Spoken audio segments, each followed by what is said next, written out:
اپنی بیماری کو دور کروایا جائے۔ اس صحابیہ کو اپنی بیماری کی فکر سے زیادہ اپنی عزت کی فکر ہے، اپنی شرم اور حیا کی فکر ہے، اپنے آپ کو برینا نہ کرنے کی فکر ہے کہ میرے ساتھ یہ جو معاملہ ہوتا ہے، اگرچہ اس وقت میرا اپنے جسم پر کنٹرول نہیں ہوتا، لیکن پھر بھی اس کے ایمان کا، اس کی شرم کا، اس کی حیا کا، اس کی غیرت کا تقاضا یہ ہے کہ ایسے موقع پر بھی میں ایسی حالت میں نہ ہوں۔ انساهم انفسهم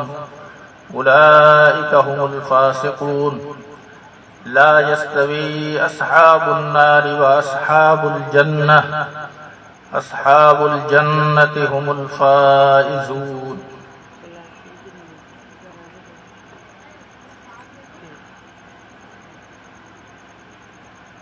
معزز سامعین حضرات اور لائق الاحترام ماؤں، بہنوں اور بیٹیوں، السلام علیکم ورحمۃ اللہ وبرکاتہ۔ آپ نے مجھ سے قبل اردو زبان میں بھی، سندھی میں بھی اچھی بات و نصیحت کو سنا۔ اللہ رب العزت ہمیں سننے کے بعد عمل کی توفیق عطا فرمائے۔ جو آیت مبارکہ میں نے آپ کے سامنے تلاوت کی ہے، ان آیات کے اندر اللہ رب العزت نے فکر آخرت کو بیان کیا ہے۔ میں نے ان آیات کی روشنی میں صرف آپ کو اس آیت کے اندر جس طرح سے اللہ رب العزت نے ترتیب رکھی ہے اور جس طرح سے اللہ رب العزت نے ایک سیٹنگ بیان کی ہے، بس اسی آیت کے اندر اسی ترتیب کو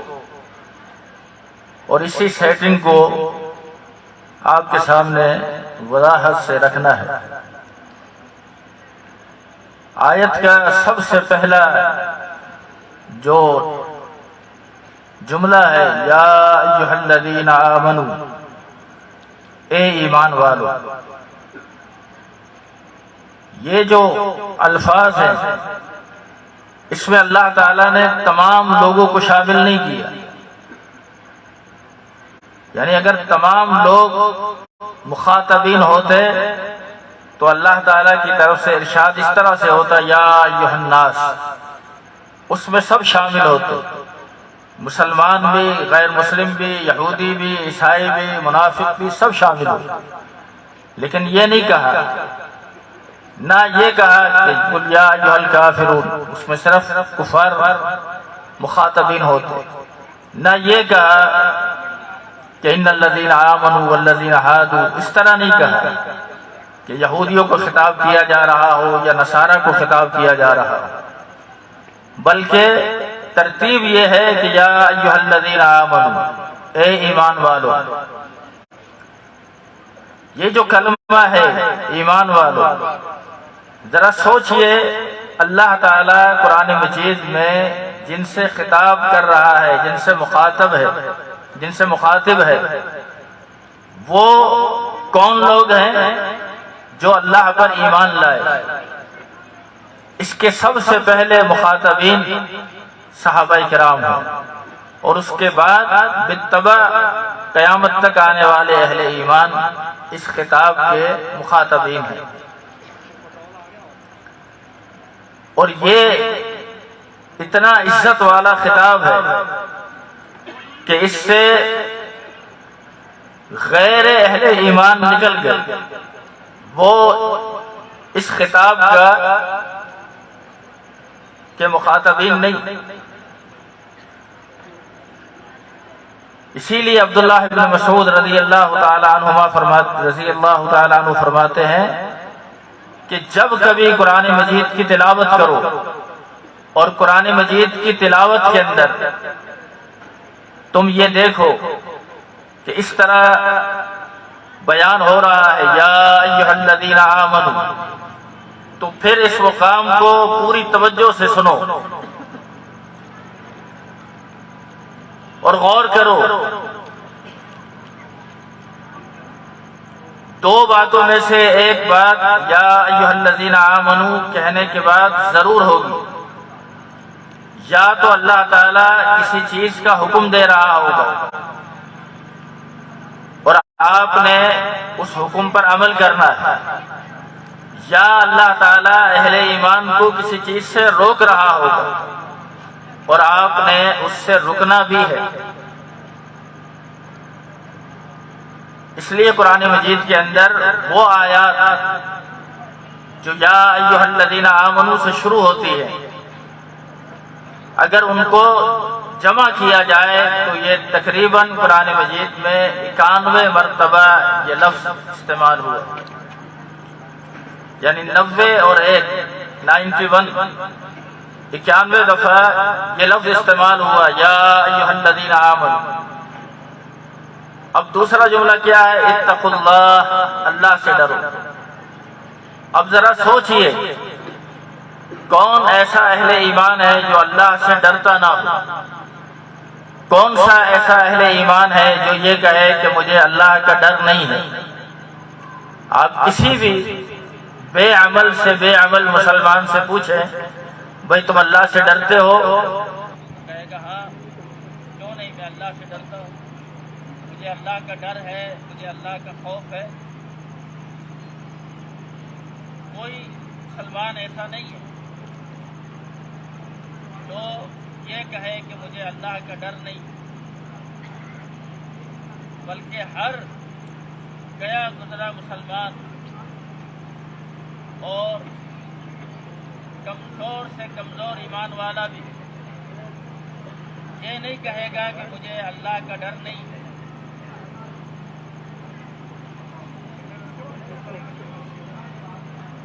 بلکہ وہ یہ کہے گا کہ ہاں میں اللہ سے ڈرتا ہوں۔ لیکن اب اس کی پہچان کیسے ہوگی؟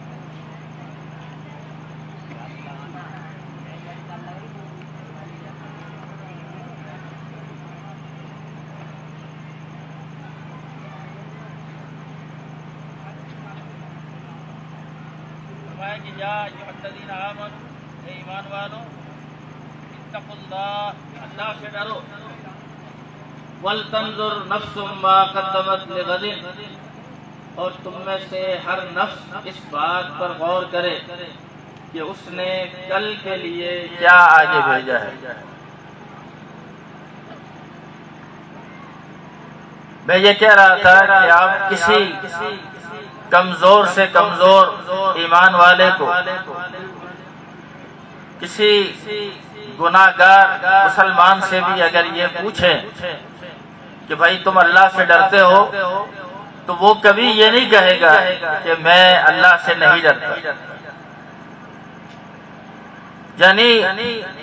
کمتر سے کمتر ایمان والا بھی اس بات کا دعویٰ کرے گا کہ میں اللہ سے ڈرتا ہوں۔ اب اللہ سے ڈرنے کا معیار کیا ہے؟ اللہ سے ڈرنے کا پتہ کیسے چلے گا؟ اس پر یہ فرمایا گیا کہ اتقوا اللہ ولتنظر نفس ما قدمت لغد، وہ آدمی جو کل کے لیے تیاری کر رہا ہے، وہ شخص جس کو اس بات کا یقین ہے کہ کل قیامت کے دن اللہ کے سامنے پیش ہونا ہے، اور اس بات کا یقین ہے کہ کل قیامت کے دن جب اللہ کی عدالت میں پیش ہونا ہے تو مجھ سے اللہ تعالی میری زندگی کے ہر ٹائم کے بارے میں، وقت کے بارے میں، عمر کے بارے میں، اور عمر کے ایک ایک دن اور ایک ایک لمحے کے بارے میں سوال کرے گا۔ وَلْتَنْظُرْ، غور کرے اس بات پر کہ اس نے اس کل کے لیے کیا تیاری کی ہے۔ اس کا معنی یہ ہے کہ جو شخص کل کے لیے تیاری کر رہا ہے، نماز کی صورت میں، روزہ رکھنے کی صورت میں، زکوٰۃ کی ادائیگی کی صورت میں، اللہ تعالیٰ نے توفیق دی ہے حج کرنے کی تو حج کرنے کی صورت میں، اللہ تعالیٰ نے توفیق دی ہے تو دیگر نوافل کرنے کی صورت میں، اگر وہ اعمال صالحہ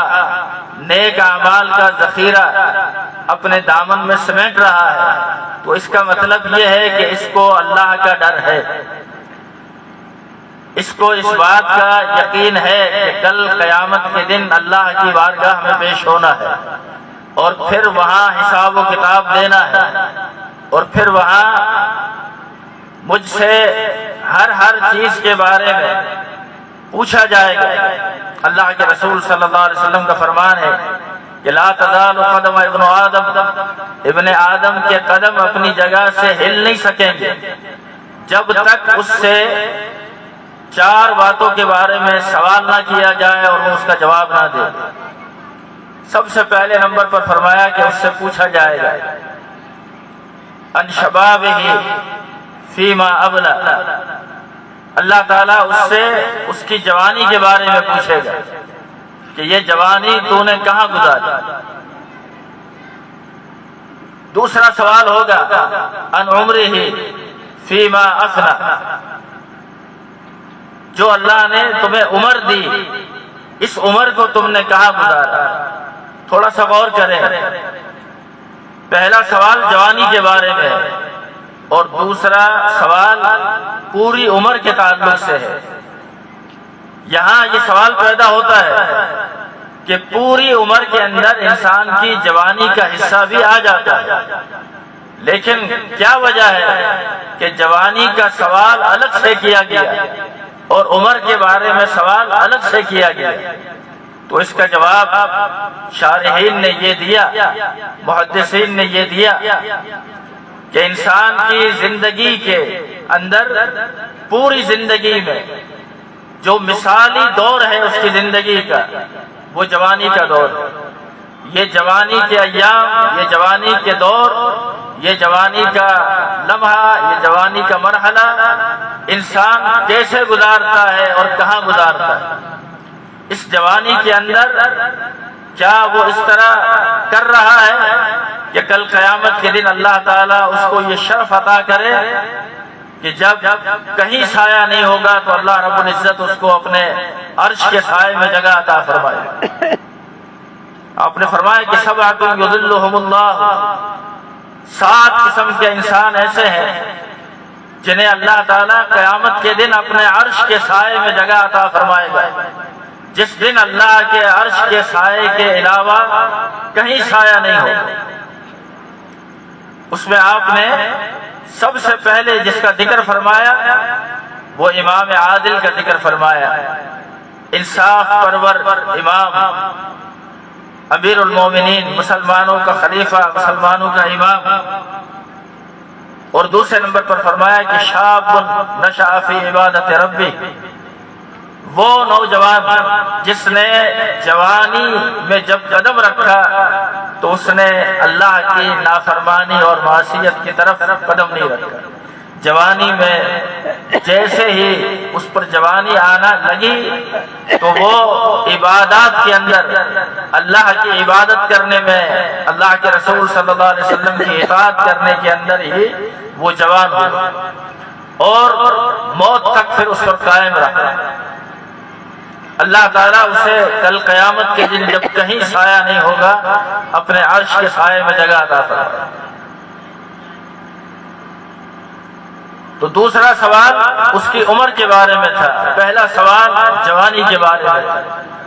اور یہ جو تربیتی نشستیں رکھی جاتی ہیں، یہ جو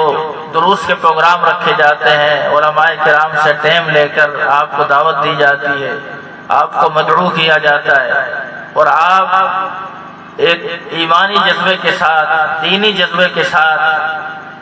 اور اللہ کی رضا کے جذبے کے ساتھ یہاں آتے ہیں، تو پھر کوشش یہ کریں کہ آپ کا یہ آنا،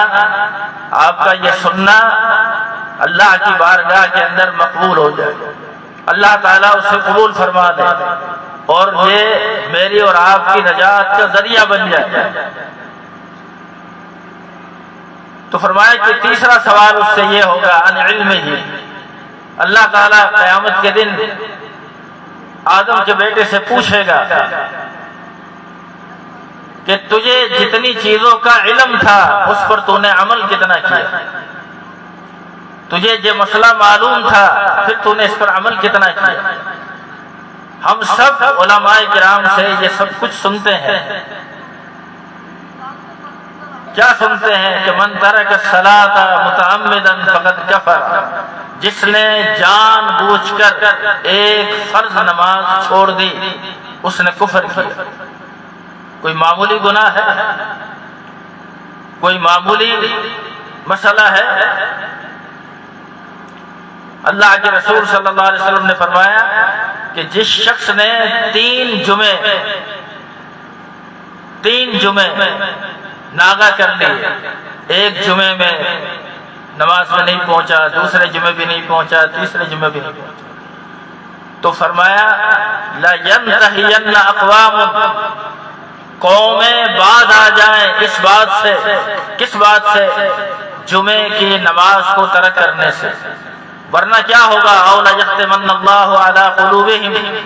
یا پھر اللہ تعالیٰ ان کے دلوں پر مہر لگا دے گا،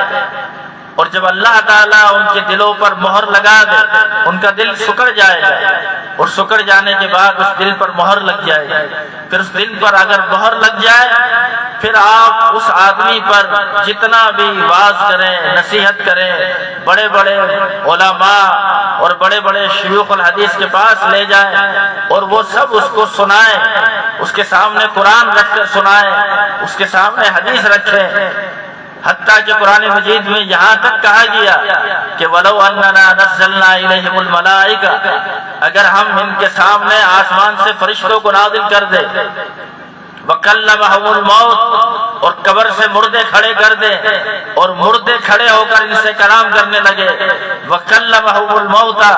وَحَشَرْنَا عَلَيْهِمْ كُلَّ شَيْءٍ، اور اللہ تعالیٰ کائنات کی ہر شے کو زبان دے دے اور وہ شے اس آدمی کو سمجھائے، ایک ایک ذرہ، ایک ایک پتا، ایک ایک درخت اس آدمی کو نصیحت کرے،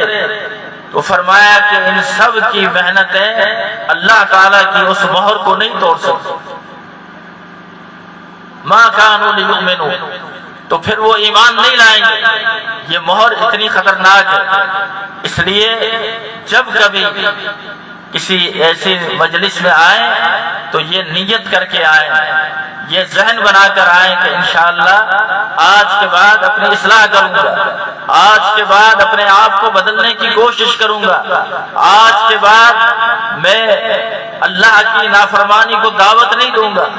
آج کے بعد میں اللہ کے رسول کی مخالفت نہیں کروں گا۔ آپ ذرا دیکھیں نا، وہ نوجوان، یہ نوجوان ہمارے بچوں کے جیسے ہیں، انہوں نے جو معاشرے کے اندر دیکھا اور معاشرے کے اندر جو روش چل رہی ہے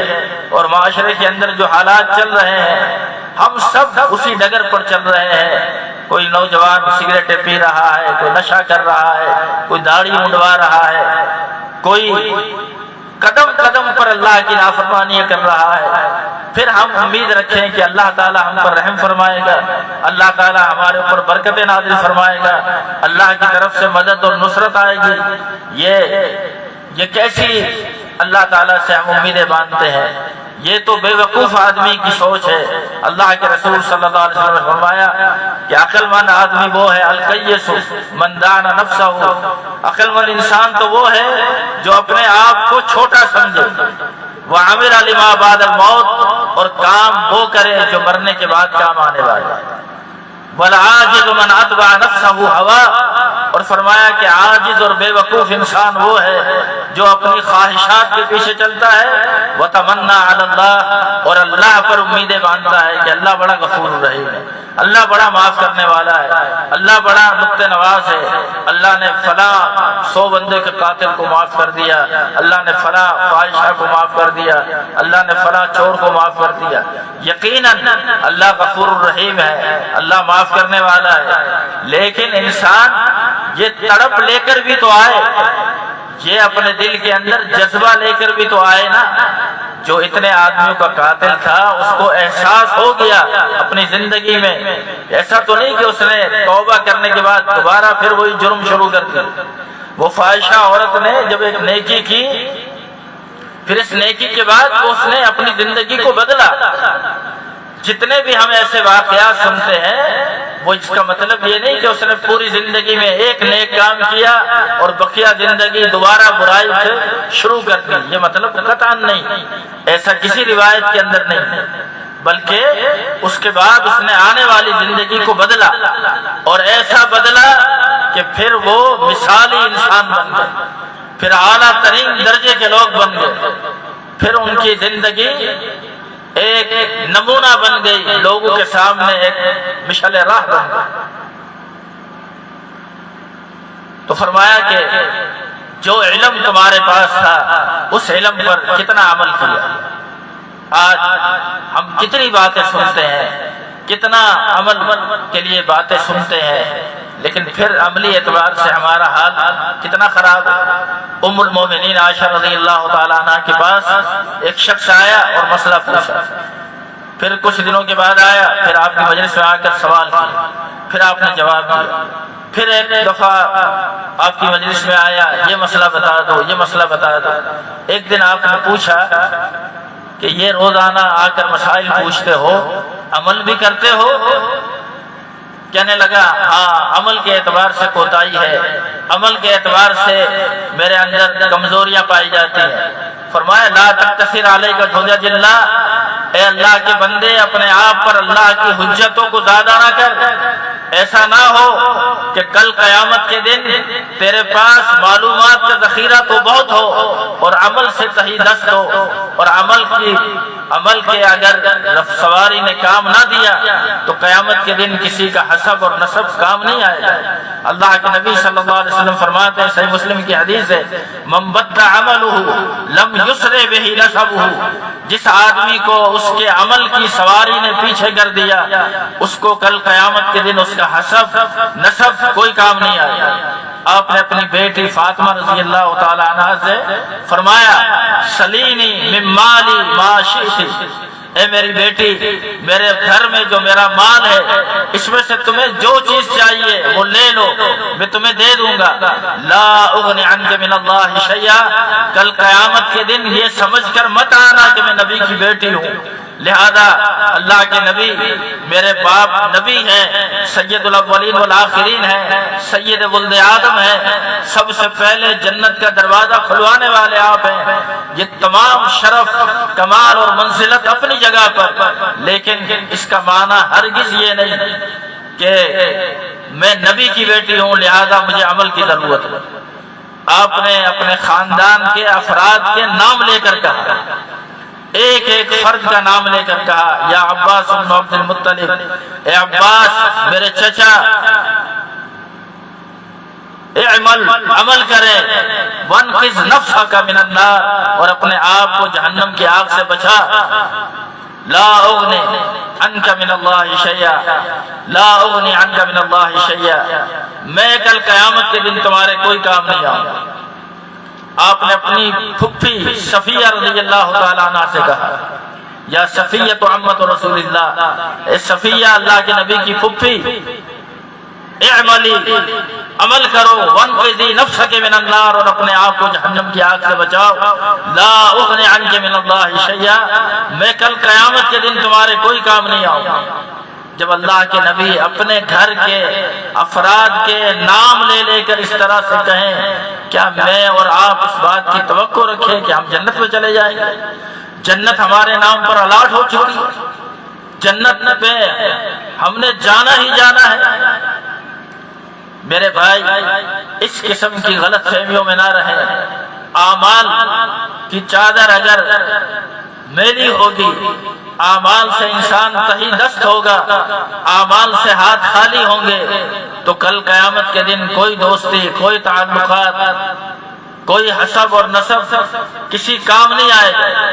خود قرآن مجید کی آیت ہے فَإِذَا نُفِخَ فِي الصُّورِ، جب سور پھونکا جائے گا، فَلَا أَنْصَابَ بَيْنَهُمْ يَوْمَئِذٍ وَلَا يَتَسَاءَلُونَ، اس دن نہ کوئی حسب کام آئے گا، نہ کوئی نسب کام آئے گا، اور نہ کسی سے پوچھا جائے گا کہ تمہارا باپ کون ہے، تمہارا دادا کون ہے، تمہارا پردادا کون ہے، تم کون ہو، تمہاری برادری کیا ہے، تمہارا خاندان کیا ہے، تمہاری قوم کیا ہے، تمہارا قبیلہ کیا ہے، یہ سوال نہیں ہوگا۔ یہ پوچھا جائے گا کہ تو نے کیا کیا، تیرا عمل کیا ہے۔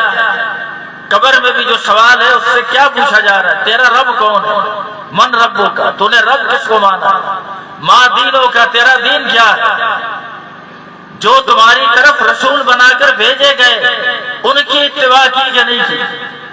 سوال تو یہی ہے، اور ہر شخص نے اپنے سوال کا جواب خود دینا ہے۔ وَكُلُّهُمْ آتِيهِ يَوْمَ الْقِيَامَةِ فَرْدًا، ہر شخص قیامت کے دن اکیلا اکیلا اللہ کی عدالت میں پیش ہوگا۔ وَلَقَدْ جِئْتُمُونَا فُرَادًا كَمَا خَلَقْنَاكُمْ أَوَّلَ مَرَّةٍ، تم میں سے ہر شخص قیامت کے دن تنہا جس طرح پیدا ہوا اس طرح اسے اللہ کی عدالت میں لایا جائے گا۔ میری مائیں اور بہنیں موجود ہیں اس آیت، جب اللہ کے نبی نے یہ مسئلہ پیش کیا، جب اللہ کے نبی نے یہ بات کی کہ انسان جس طرح دنیا کے اندر جب آیا ہے، جس حالت میں ہے جیسے پیدا ہوا، کوئی شخص دنیا میں جب آتا ہے اس کے جسم پر لباس نہیں ہوتا، اس کی ختنہ نہیں ہوئی ہوئے۔ فرمایا اس طرح جس طرح تم پہلی مرتبہ ماں کے پیٹ سے پیدا ہوئے، اس حالت کے اندر کل قیامت کے دن میدان محشر میں ہوں گے۔ عائشہ رضی اللہ تعالیٰ عنہ نے جب سنا تو کہا اللہ کے نبی عورتیں شرم سے مر جائیں گی، یہ بھی تو عورتیں تھی نا، حیا جن کا زیور تھا، حیا جن کا ایمان تھا۔ آج کے دور کے اندر بھی ایک عورت اپنا سارا ماضی فراموش کر کے کتنی دیدہ دلیری کے ساتھ کہتی ہے میرا جسم میری مرضی، میں جو مرضی آئے کروں،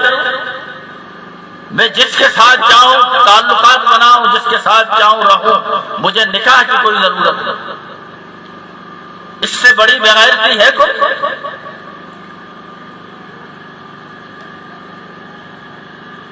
عائشہ رضی اللہ تعالیٰ عنہ اس موقع کی جب بات ہو رہی تھی، کہا اللہ کے نبی اگر عورتوں کی یہ کیفیت ہوگی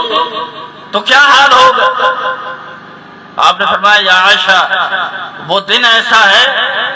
جس دن لیوم تشخص فیہ الابصار، جس دن انسان کی آنکھیں پھٹی کی پھٹی رہ جائے گی، کوئی کسی کی طرف کیا دیکھے گا، ہر شخص اپنی فکر کے اندر غرق ہوگا، کسی کو آنکھ اٹھا کر دیکھنے کی ہمت ہی نہیں۔ وہ دن آنے والا، اس دن کے آنے سے پہلے اس دن کی تیاری کرو، اس دن کے بارے میں سوچو۔ یہ حیا تھی، یہ ایمان تھا، تو یہ سوال پیدا ہوا۔ اللہ کے نبی صلی اللہ علیہ وسلم کے پاس ایک عورت آئی، جناب عبداللہ ابن عباس نے اپنے شاگرد رضا ابن ابی رباح سے کہا یہ عورت جو بیت اللہ کا طواف کر رہی ہے یہ جنتی ہے۔ ابن عباس کی اس بات کو سن کر عطا نے کہا کسی عورت پر جنتی ہونے کا حکم تو نہیں لگایا جا سکتا؟ فرمایا نہیں، اس کو میں نے جنتی نہیں کہا،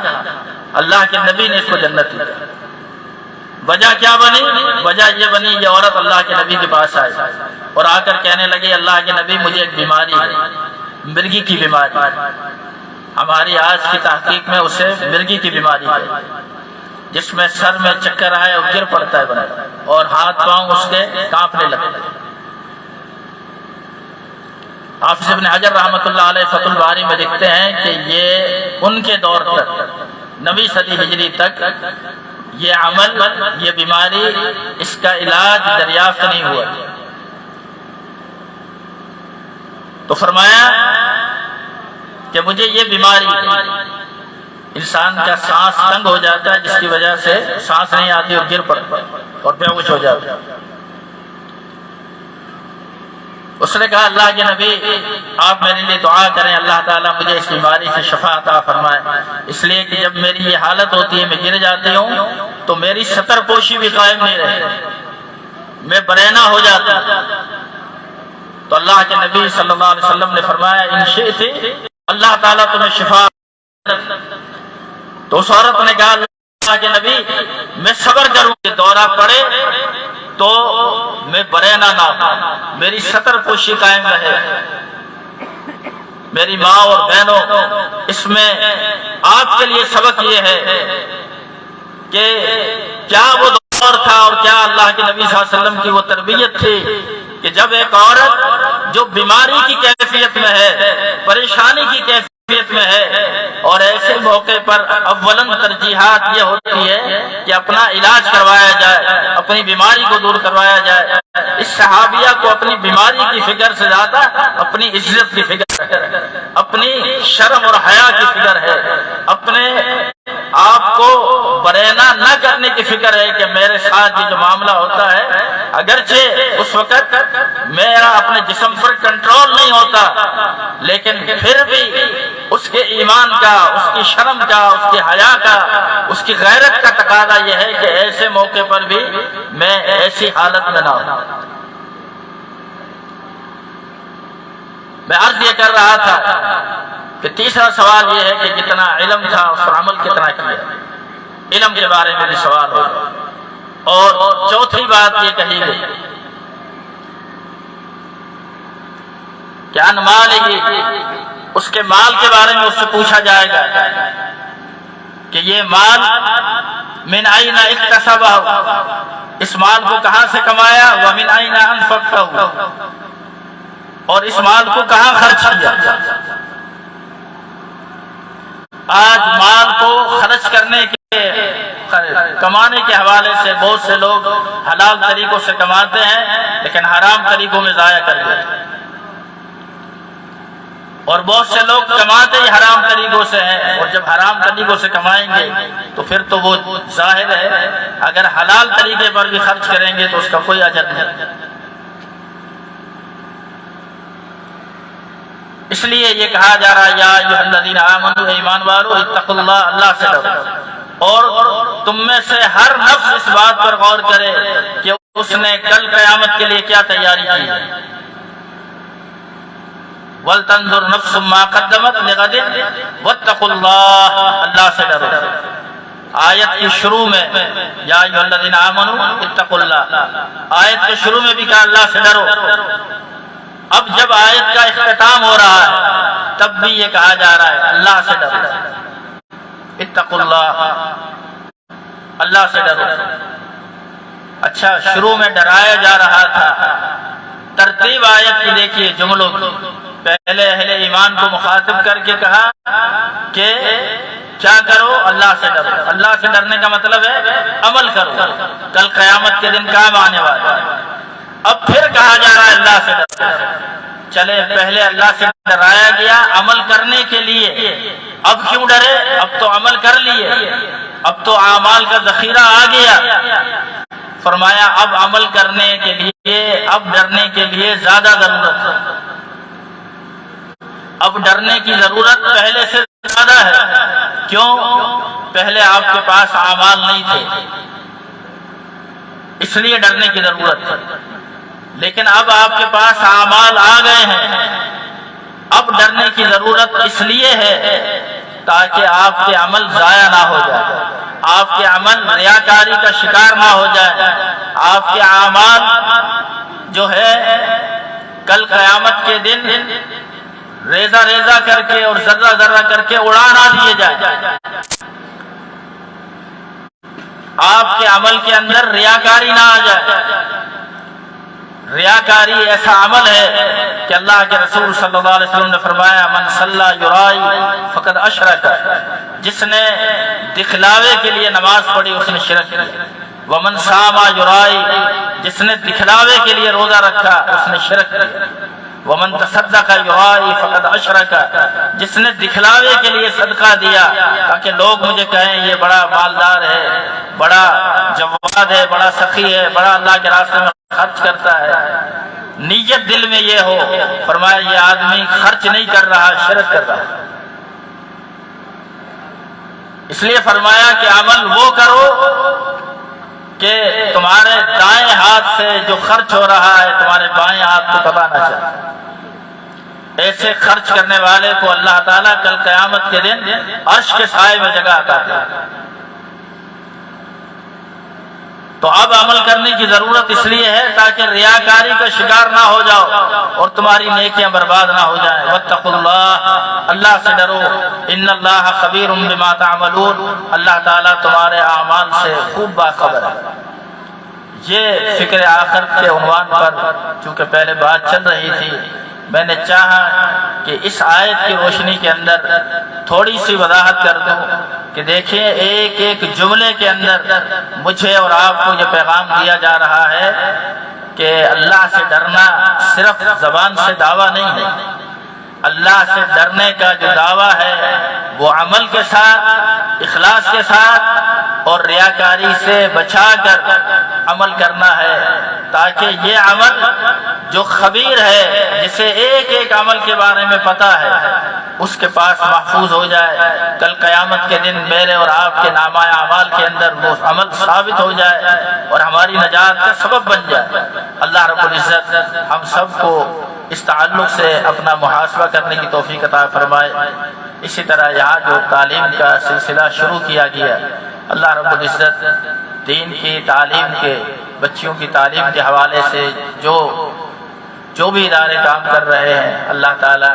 ان کو مزید اخلاص کے ساتھ کام کرنے کی توفیق عطا فرمائے۔ آخر کے اندر میں ایک مسئلہ آپ کو بتا دوں تاکہ میری جو ذمہ داری ہے وہ ادا ہو جائے۔ آپ اس پر عمل کریں گے تو اچھی بات ہے، اگر عمل نہیں کریں گے تو عند اللہ آپ سب مجرم ہوں گے۔ جو ساتھی موبائل سے ویڈیو بناتے ہیں، اس ویڈیو بنانے پر یہ تصویر ہے، حرام ہے۔ تمام علماء، چاہے وہ اہل الحدیث ہوں یا ان کا تعلق دیوبند مسلک کے بڑے بڑے علماء ہو یا سعودی عرب کے علماء ہوں، تمام علماء کا فتویٰ یہ ہے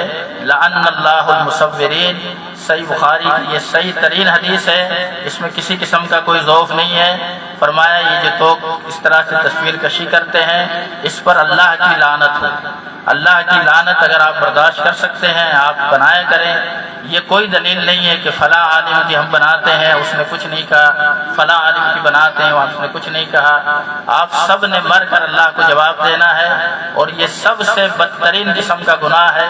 یہ کوئی معمولی گناہ نہیں ہے۔ جس مسئلے پر اللہ کے نبی نے لعنت فرمائی ہو، اور لعنت بھی اللہ کی طرف سے، آپ سمجھیں اس آدمی کا کوئی ٹھکانہ ہے؟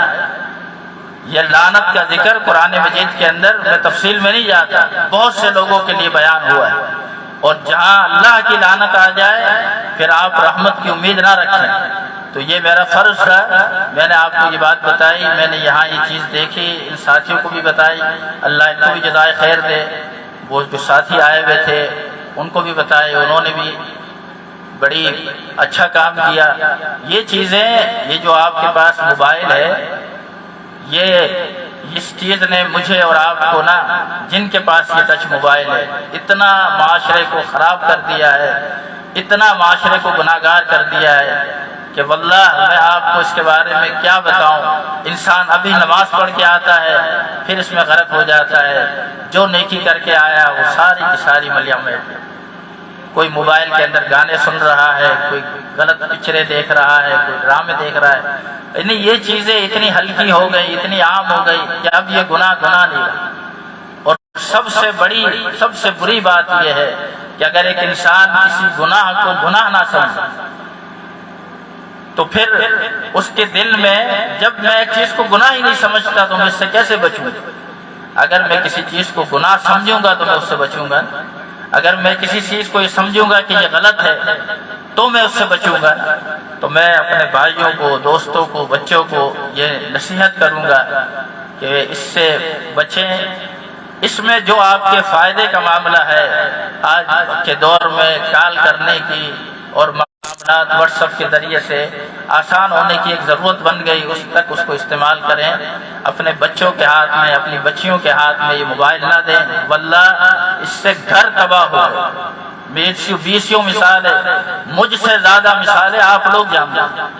کہ اس موبائل نے کیا کیا چیزیں دکھلائی اور کیا کیا معاملات ہوئے۔ اس عمل کو چھوٹا نہ سمجھے، معمولی نہ سمجھے، اور نہ یہ سمجھے کہ یہ میں اپنی طرف سے کہہ رہا ہوں۔ میں نے تقریباً علماء کا اس پر حوالہ دیا ہے، تفصیل کا وقت نہیں، پھر کسی وقت اگر بیٹھیں گے تو انشاءاللہ اور اسی موضوع پر بات ہوگی تو میں بہت اس موضوع پر 2 گھنٹے تک بھی بول سکتا ہوں اللہ کے فضل و کرم سے۔ تو بس یہ آپ سب سے گزارش تھی، مجھے دیکھ کر بڑی خوشی ہوئی، کچھ ساتھی یہ بنا رہے تھے انہوں نے بند کر دیا اور ڈیلیٹ بھی کر دینا۔ میرے بھائی اس کے اندر کوئی فائدہ نہیں ہے، یہ تھوڑی سی دیر کی لذت ہے نظروں کی، اس کے بعد اس کا کوئی فائدہ نہیں۔ آپ اپنے آپ کو، اپنی جوانی کو آباد رکھیں، اپنی جوانیوں کو خراب نہ کریں، اپنے گھر کے ماحول کو پاکیزہ بنائیں، اپنی بچیوں کو دین کی تعلیم دیں، اپنے بچوں کو دین سے آراستہ کریں اور اس چیز سے، اس ماحول سے دور رکھیں۔ میں اگر آج اپنے بیٹے کو یہ چیز دے دوں اور پھر میں کہوں بیٹا اب آپ جو ہے دین پر چلنا اور تقوی پہ چلنا اور نماز پڑھنا اور نصیحت کرنا، تو اس نصیحت کا تو کوئی فائدہ نہیں ہوگا۔ کوشش یہ کرے کہ ان چیزوں سے بچیں۔